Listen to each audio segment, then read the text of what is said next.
Clients order billiard tables much like they would custom-designed furniture. They pick the table's style, colors, the type of wood, and its lacquer and stain. The table comes in maple, walnut, mahogany, cherry, and the most popular, oak. A computer-guided machine shapes part of what will be the table's frame. This machine's rotating heads perform several different tasks. A profiling head carves the angle of part of the frame. A routering head creates the table's decorative grooves. And a drilling head makes holes for bolts to fit through. 6 wood components, called rails, will surround the playing surface. They have diamond-shaped carvings that'll become visual markers for the players. After spraying the rails with glue, a worker inserts 18 metal nuts. They'll be used later to secure the rails to the playing surface. He attaches rubber strips along the sticky rails, which are just over 1 meter long. The rubber will cushion the balls when they hit the sides. The rails then pass through a press twice to ensure the rubber adheres. Next, workers move the rails along this 9-meter-long sanding machine. Rubber wheels gently grip each rail as presses rub sandpaper along the edge and top. They skip the bottom because it'll be covered. They pass the rails through this sander several times to smooth them down.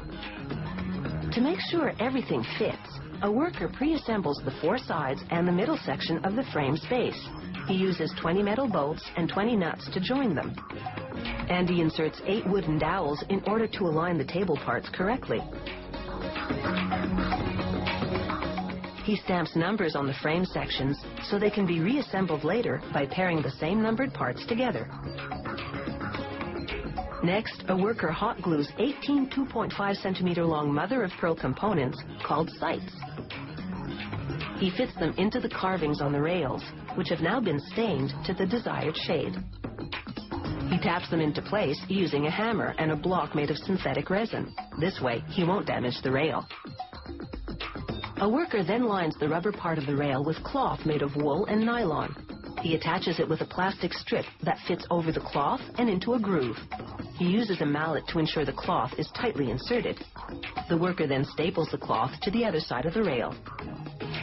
A zinc and brass plaque displays the table's brand name. After shipping, workers reassemble the table in its new home. Serial numbers ensure the parts belong to the same table. Assembly takes about 2 hours. They match the numbered parts together using up to 50 bolts and 50 nuts. Then they level the table using metal components called leg levelers to adjust the table's height. It's like sticking a matchbook under an uneven table leg. Now comes the really heavy lifting. Workers fit the 3 sections of the table's top, which are made of slate and weigh up to 136 kilograms each. Slate won't degrade, and it won't budge if you hit it. The workers use 12 screws to attach the slate sections to the frame. They level the sections using wedge-shaped plastic shims between the slate and the frame. Next, a worker melts wax over the cracks between the sections. He uses a scraper to smooth out the playing surface. The remaining holes will later be covered by rails. After the wax dries, they cover the table surface with cloth, which comes in a variety of colors. They cut the cloth in the corners so there won't be any creases in the lining of the pocket holes. They staple the cloth to wood strips under the slate. The worker pierces the cloth over the holes in the slate so he can later attach the rails. The 6 pockets are 15 centimeters deep and consist of a metal frame covered with a leather lattice. Workers install 18 threaded metal rods underneath the rails. Then they flip the rail assembly and insert the rods through pre-made holes in the tabletop.